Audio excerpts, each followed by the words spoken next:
ক্ষমতায় বসে ক্ষমতার উচ্ছিষ্ট বিলিয়ে যে দলটি গঠন করেছিল সেটাই আজকের বিএনপি। আমরা দেখলাম তারা অনেক বড় বড় কথা বলে। এক দফা আন্দোলন কি, আওয়ামী লীগকে ক্ষমতাচ্যুত করতে হবে আর আমাদেরকে পদত্যাগ করতে হবে। বৈষম্য বিরোধী ছাত্র আন্দোলনের ব্যানারে শিক্ষার্থী হত্যার বিচারের দাবিতে এবং গ্রেপ্তারের প্রতিবাদে শনিবার ঢাকায় বিশাল এক সমাবেশ থেকে বর্তমান সরকারের পদত্যাগের দাবিতে এক দফা ঘোষণা করা হয়েছে। সেই সঙ্গে সবার নিকটে গ্রহণযোগ্য ব্যক্তির নেতৃত্বে একটি গ্রহণযোগ্য ও অন্তর্ভুক্তিমূলক জাতীয় সরকার গঠনের দাবি জানানো হয়েছে।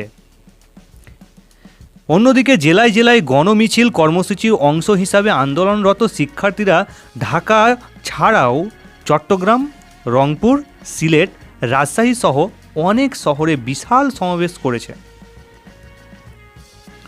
এই কর্মসূচিকে কেন্দ্র করে কুমিল্লা, সিলেট, বগুড়া ও গাজীপুরে সংঘর্ষের খবর পাওয়া গিয়েছে।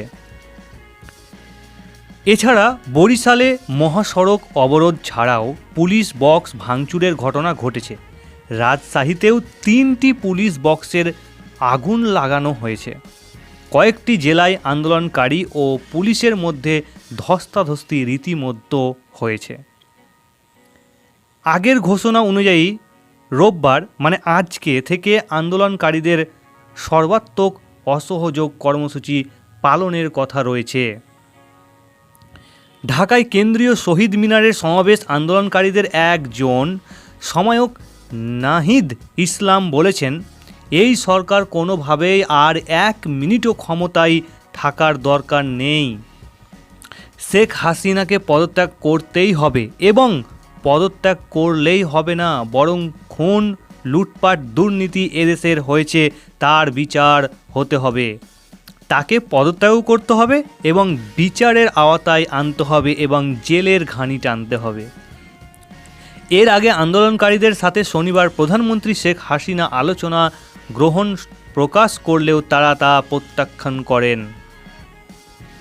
আওয়ামী লীগের সাধারণ সম্পাদক ওয়াবুদুল কাদের বলেছেন, আন্দোলন চলে গেছে তৃতীয় পক্ষের হাতে, যারা বাংলাদেশকে অকার্যকর রাষ্ট্রে পরিণত করতে চায় এবং দেশের আইন শৃঙ্খলা ভাঙতে চায়। এই অস্ত্রস্থ শক্তির বিরুদ্ধে আমরা সব সময় তৎপর এবং লড়ব। অন্যদিকে বিরোধী দল বিএনপির মহাসচিব মির্জা ফখরুল ইসলাম বলেছেন, কোটা বৈষম্য বিরোধী আন্দোলন বিজয়ের দ্বার প্রান্তে এসে গেছে এবং ছাত্র শিক্ষার্থীদের বিজয় অবশ্যই হবে।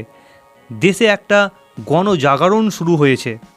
শিক্ষার্থীদের আন্দোলনে সাধারণত মানুষ যোগ দিয়েছেন। সব পেশার মানুষ, সব ধরনের মানুষ এই আন্দোলন যুক্ত হয়েছে এবং জনসাধারণ বলছেন, এই শেখ হাসিনার সরকার আমাদের আর প্রয়োজন নেই।